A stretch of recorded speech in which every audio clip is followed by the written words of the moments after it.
So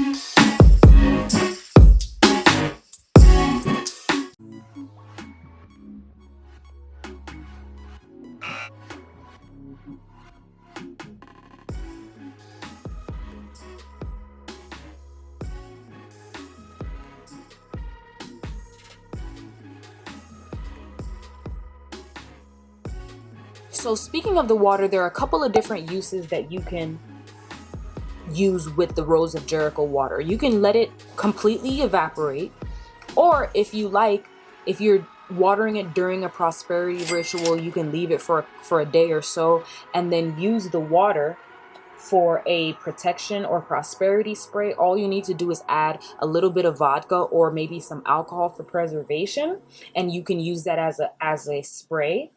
You can use it to make Florida water or a base for holy water. You can consecrate or cleanse other altar tools like your cauldron, crystals, things like that with the Rose of Jericho water.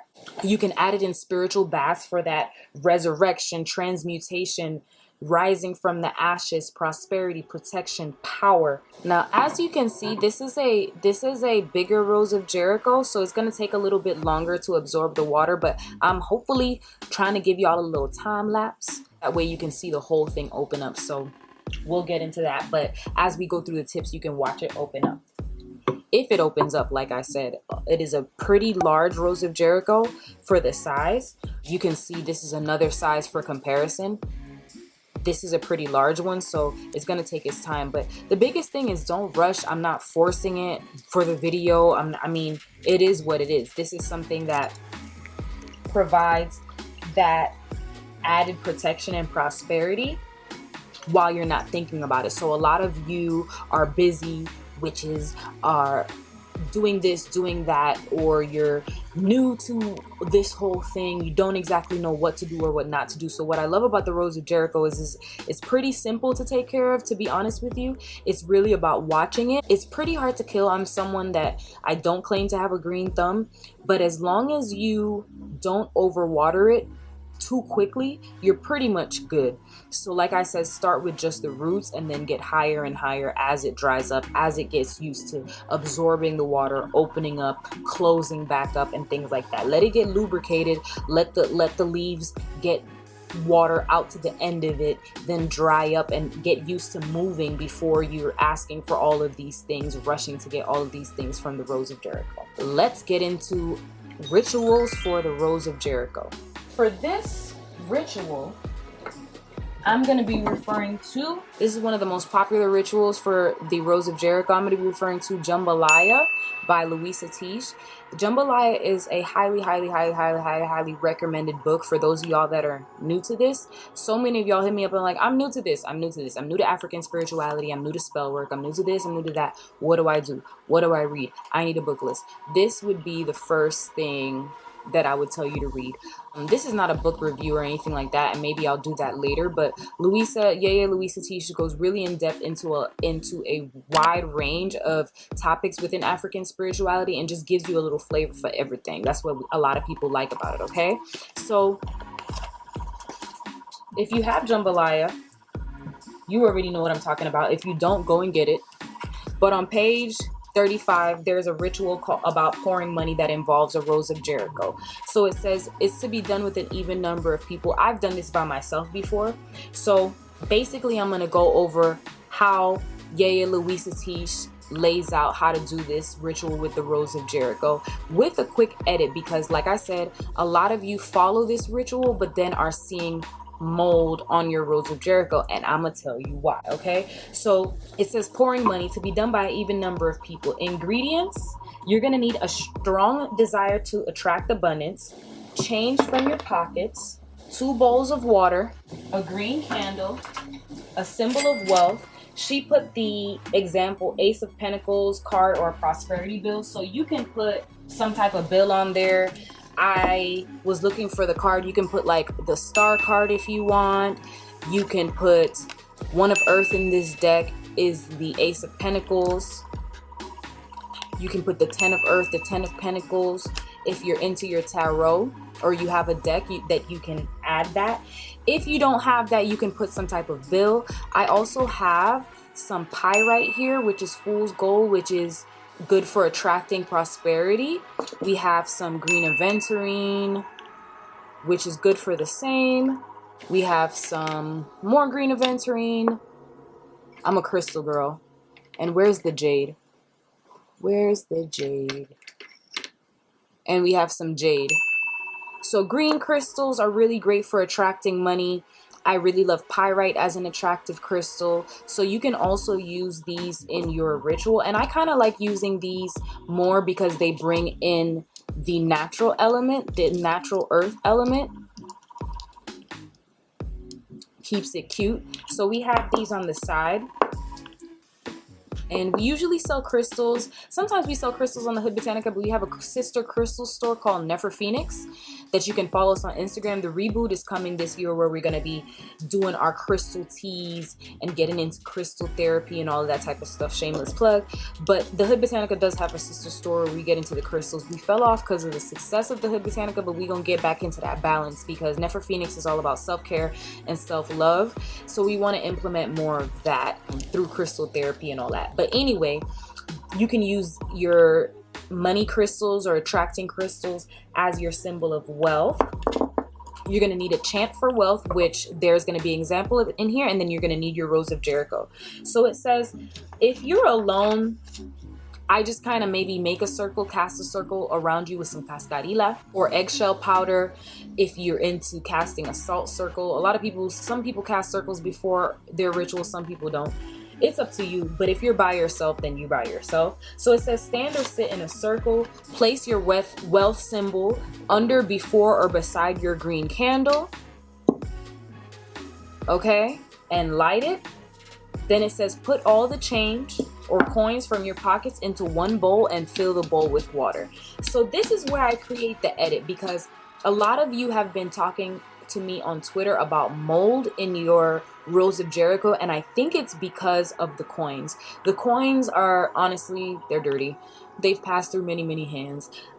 Maybe if you try cleansing the coins prior to with some alcohol or Florida water, that would work, but I found that putting the coins in the water or keeping the coins in the water for the Rose of Jericho kind of brings about that mold factor. So it's up to you if you want to go ahead and keep it in there and maybe take it out later. But I edit this step where I put the coins in there, and I would rather put in some of my prosperity oil or some prosperity herbs or something along those lines in the water to represent the prosperity, maybe even the green aventurine.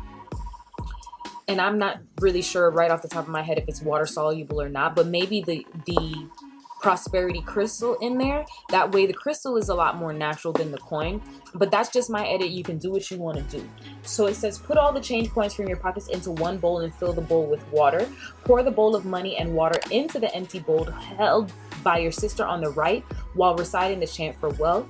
Continue to pour the money from one bowl to the next, moving left to right, chanting until every woman has chanted at least 8 times. The numeral 8 is also the symbol for infinity. So when I'm by myself, I pass the water between both hands back and forth 8 times. I'm not doing it right now just because I don't want to make a mess, but you get the idea, the visual, okay? So it says place the Rose of Jericho in the bowl of water and watch the dry plant expand with life. Then it says place the bowl on the floor near the front door of the house where the ritual has been done. So personally, I like my trap magic, okay? I like to listen to money manifesting music while I'm doing rituals like these. And on Spotify, we do have a money manifesting playlist that is collaborative, so you can add your money trap bops. I'll link it down below. And this is the actual playlist that I do my prosperity rituals to. So if you can't think of a chant or you don't have jambalaya to get a chant, I let these multi-millionaires create the chant for me, and I just use that basically. And that's just me. So the 7th step is place the bowl on the floor near the front door of the house where the ritual has been done. So that moves us right into placement. So the most common is behind the door, at the front door of your house, or behind your personal door, depending on who you live with or what you got going on, for prosperity or protection. And a lot of people bring it into, or I'm one of the people that brings when I'm doing a protection ritual, or when I'm doing any ritual that needs protection, or if I'm doing a prosperity ritual, I go ahead and bring it from behind the door and include it in my ritual and then put it back. You can also give offerings to your Rose of Jericho. So instead of putting in the coins, like I said, once you place it behind the door, you can add crystals around it.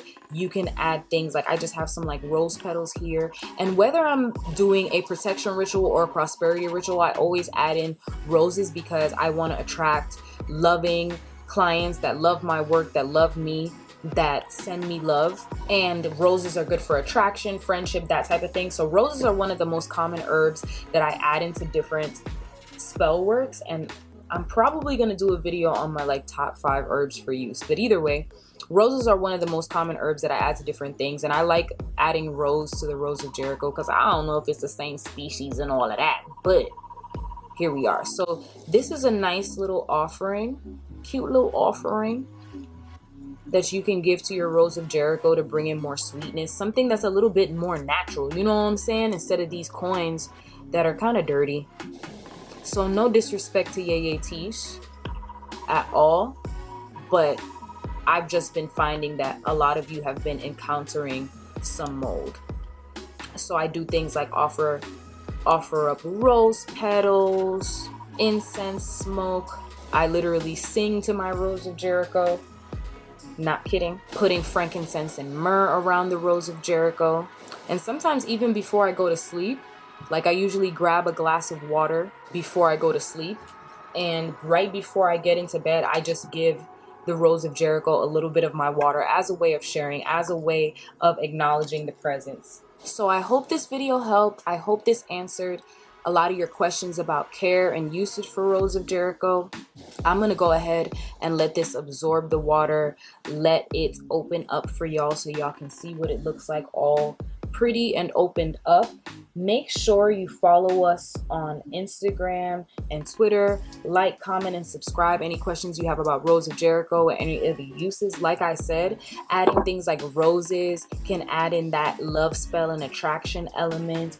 You can add in money herbs for that money element, protection herbs for that, and also put it around it when you put it behind the door. And this is a really easy kind of passive spell that it's passive and low maintenance protection and prosperity spell that you can have going while you have 10,000 other things going on in your life. So I hope this video helped you with some information on how to care for the Rose of Jericho, aka the resurrection flower, how to water it, how to care for it, how it can be used in your space and to remove negativity for business, attracting clients, money, increasing prosperity, and so forth. So make sure you like, comment, and subscribe. Like I said, follow us on Instagram, follow us on Twitter, and we'll be back for a new video at some point.